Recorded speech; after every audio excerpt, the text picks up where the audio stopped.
In the past month, I've flown in 2 first-class cabins on 2 major US airlines in an attempt to figure out which US first class is truly the best. I flew both airlines on the exact same seat, same airplane, and a similar route to make it as fair as possible. This comparison goes into detail between the differences and includes a lot of detailed footage of both respective first-class cabins. Regardless if you're interested in flying first class or are just intrigued in seeing how different airlines stack up, make sure to stay tuned until the end to see my ultimate decision. This is part 3 of a detailed series comparing first-class products. Stay tuned. The 2 airlines on the hot seat today are American and United Airlines. Most individuals give Delta Airlines a slight advantage on domestic travel, but to my knowledge, there hasn't been much of a clear differentiator between American Airlines and United Airlines. To start off, both airlines include 2 free checked bags with all fares, as well as priority boarding and check-in. Before you get onto the airplane, both airlines are basically identical. Once you get onto the aircraft, the differences do start to become more obvious. Before I start comparing the actual products though, consider becoming my newest subscriber. By just clicking the red button below, you'll support my efforts as well as getting first access to new videos just like this one. Anyways, both of my flights were on Boeing 737s, though my flight with United was on a slightly newer 737 MAX 8 versus the regular Dash 8 NG on my American flight. This wasn't much of an issue though, as both aircraft had their respective carriers' newest cabin refreshes. Stepping into American's cabin, everything looked standard. The legroom was great, the storage was adequate, though I did instantly notice the lack of any IFE system. Even in first class, American does not offer an IFE system on domestic short-haul routes, but instead allows you to stream to your own device. United instantly pulls ahead in this category, as they have been pushing a recent initiative of adding IFE systems into their new domestic cabin refreshes.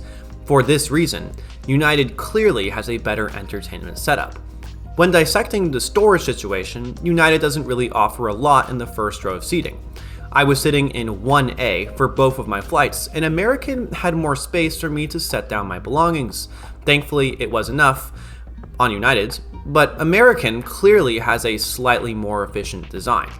Both seats came standard with charging outlets, including a universal power outlet, and then up top, individual air vents to keep the air cool. Overall, the general seats were pretty similar. I did feel like American had slightly more legroom, but really, these seats were basically identical. Such a reality leads to the other half of flight service. How is the soft product? What type of service do each airline offer? Before I dive into this category, make sure to hit the like button if you've enjoyed this video thus far.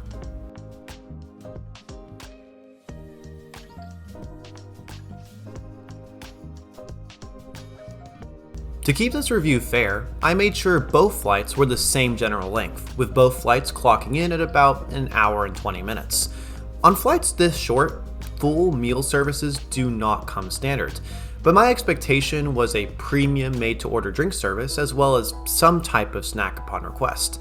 American Airlines instantly delivered on this expectation, with cocktails and premium alcoholic drinks on request, as well as the standard drinks and juices. United even took this up a notch with a premium coffee option with canned cold brew. American also provided a couple different snack options, while United didn't offer any. Again, these flights were essentially the exact same length, so American was just slightly more efficient with their timing of service, and were able to squeeze in a quick snack offering. Honestly though, I preferred United service because of the coffee. It was the best I've ever had in the sky.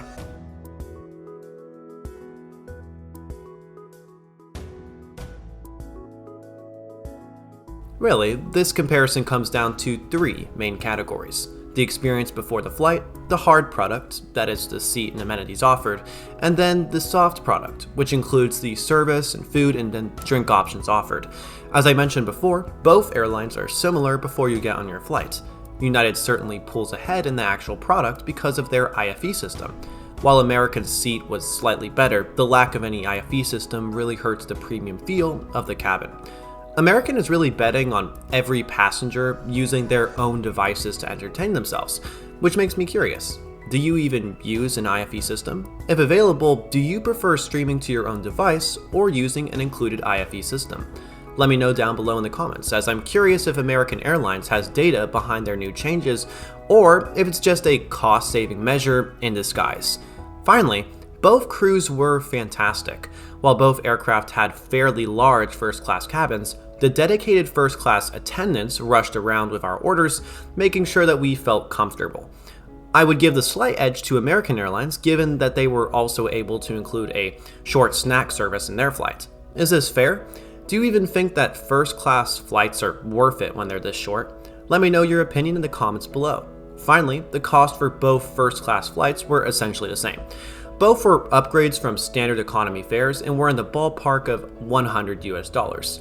For a lot less than 100, aka just 99 cents a month, you can get access to extra perks on this channel, including more videos, special recognition, and more. Check out channel memberships in the top right of your screen, or down below in the pinned comment. Oh, I almost forgot. What was my ultimate decision? Well, clearly, United had a better hard product, while American had a slightly better soft product. Depending on how important each category is to you, I'd personally give the slight edge to United Airlines in this specific comparison, with the biggest reason being a dedicated IFE system. Anyways, that's it for this video. I'll see you in the next.